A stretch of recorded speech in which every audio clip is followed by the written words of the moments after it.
What's going on, guys? Matt, I am back. What can I say? We are with the 686 Plus today from Smith Wesson. You can't get much more American than a good old-fashioned wheel gun. And this thing is about as cool as it gets. Unfluted cylinder, 357 mag, snub nose, chop barrel.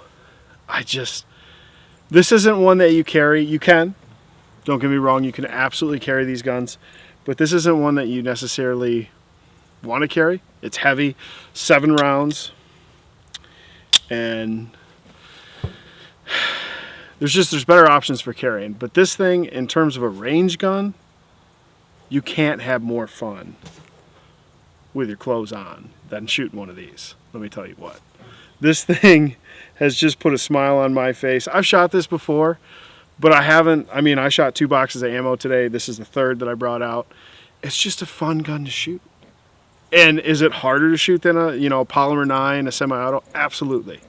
This is a real skill set to pick up one of these and shoot accurately. It's going to take practice, right? And it's not.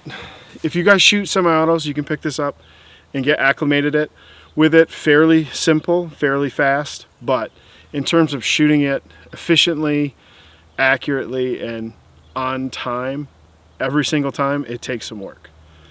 But with 38 specials out of this guy, it is a dream to shoot. Shooting it in depth today, this is kind of the shakedown video that I wanted to bring out with this thing. I haven't really shot a ton of rounds through it. I would shot probably 25 to 35 rounds through it before this range session.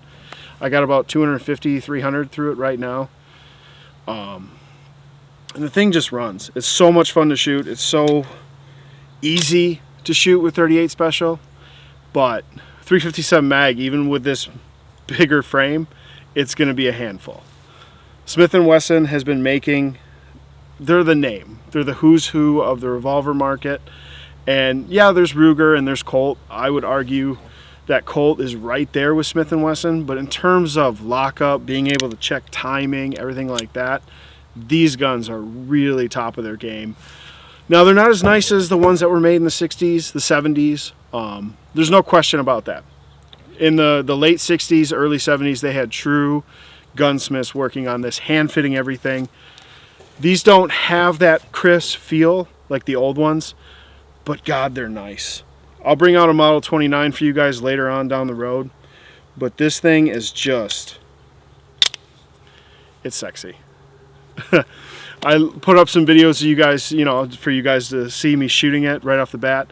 It's just a real pleasant gun to shoot with 38 special. Even 357 mag, it's pretty fun, but 38 special is really when it starts to get fun because there's absolutely no recoil.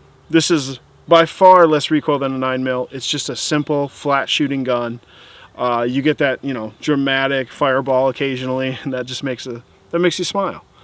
But in terms of a gun that you can just take to the range and shoot,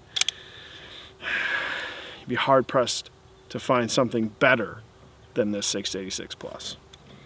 Things I would change though. There are a couple things I would change when it comes to this.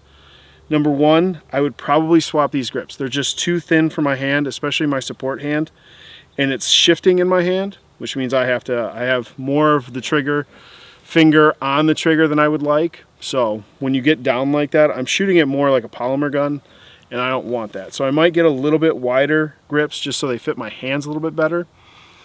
But other than that, man, this thing has a very smooth trigger. I'm happy with it. If you guys have questions though, leave it down in the comments below. Model 686 Plus by Smith & Wesson. It is certified cool in my book. It just makes you feel like an American when you own it. So get out there, get one, shoot, have fun. We'll see you guys in the next one.